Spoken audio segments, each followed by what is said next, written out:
think this question has been posed for each of you, and we can start at the far end. Do you believe that all Somalis are engaged in fraud? I do not, and I'd like to... Okay, just yes or no. Next. Of course not. And they also sent drugs. Yeah. On Tim Walz, Mr. President, do you think he should resign over the fraud scandal in his state?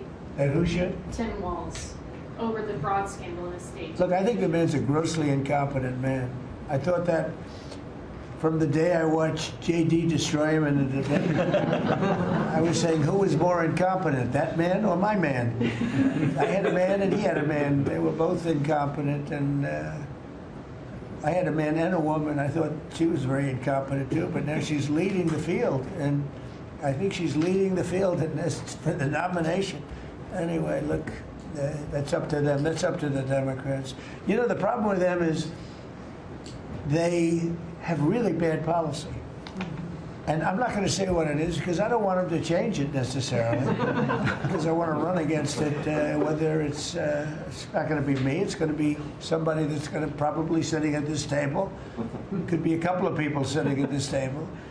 Could be a couple of people running together sitting at this table. What you're about to hear isn't a soundbite. It's a direct challenge to how Congress decides who gets investigated and who gets protected. Representative Jasmine Crockett pushes back on claims that entire immigrant communities are being painted as criminals, while real, documented allegations involving powerful political figures quietly go untouched. She walks through unanswered questions, missing taxpayer money, dropped investigations, and a pattern of corruption that never seems to reach accountability. The argument is simple. If Congress is serious about fraud, why does it keep looking down instead of up?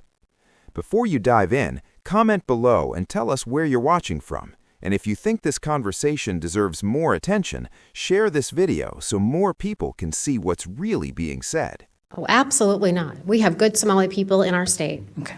Absolutely not. Okay, thank you so much. I just want to make sure I level set, because it seems like we want to continue to, especially as we just heard those particular articles entered into the record, we want to continue to just make it seem as if you are Somali, then somehow you are a fraudster.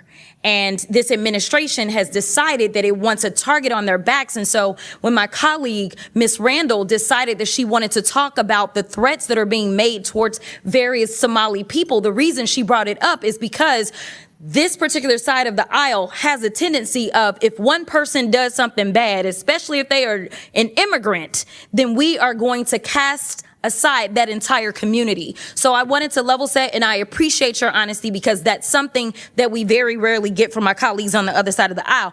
In fact, if we want to talk about fraud, I got a lot of fraud that we're going to talk about, because we're going to get into this, but I am very curious to hear, let me ask you, Mr. Ballou, are you aware of allegations that $50,000 in taxpayer dollars have been given to someone that is currently sitting in this administration by the name of Tom Homan? Are you aware? Okay, that's a yes. I am. Okay. And last I checked, and correct me if I'm wrong if you have different information, but he was given that $50,000 in exchange for being able to provide contracts and kickbacks to people. As soon as Trump was going to get into office, the DOJ was actually investigating this. But as soon as Trump got into office, last I checked, he actually said, go ahead and throw away that case. So it was a Department of Justice investigation, and he accepted the money from an undercover FBI agent in cash. Are you aware as to whether or not we ever got that $50,000 back? I'm not. Oh, okay. Are you aware as to whether or not this committee has decided to investigate that? I'm not. Are you aware as to whether or not any committee in Congress has decided to investigate the fact that we know that he took $50,000 from an undercover officer, and yet we still don't have that money, nor does he have any charges? I'm not. Oh, okay. All right. So let's get into it. We're living through the most corrupt presidential administration in American history, a $300 million ballroom, a $230 million payout from the Department of Justice because the president got his feelings hurt because he had to be investigated for being a criminal. Hundreds of thousands of taxpayer dollars spent at Trump-owned properties around the country, Trump-branded wine being sold at the Coast Guard exchanges, American taxpayer dollars being spent on DHS propaganda ads on Truth Social, awarding federal contracts to corporations in exchange for campaign contributions.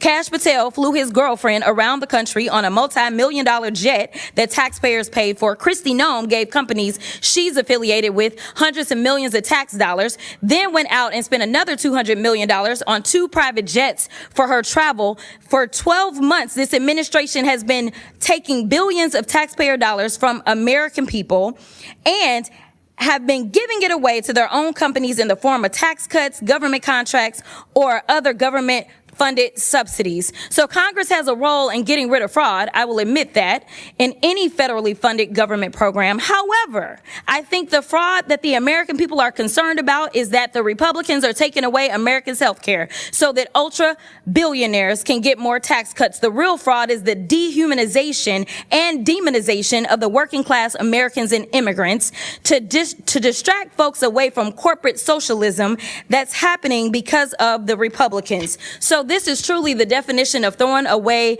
the baby with the bathwater.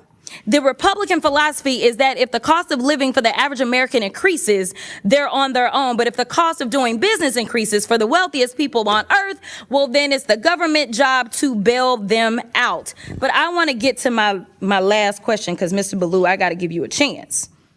He's been issuing pardons for numerous people who have defrauded the American people. And Republicans on this committee, yeah, just as quiet as the room just got, right?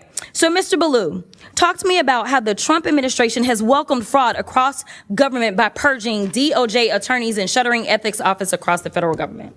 Well, you know, one of the things that's been a common theme in this discussion so far is potential government employee involvement in some of these schemes. That hasn't been proven yet, but it does seem to be alleged. The concern that I have is the office that would prosecute that in the Department of Justice, the Public Integrity Section, has been largely defunded and decimated. Thank you so much. And my time has expired, but I do have some use.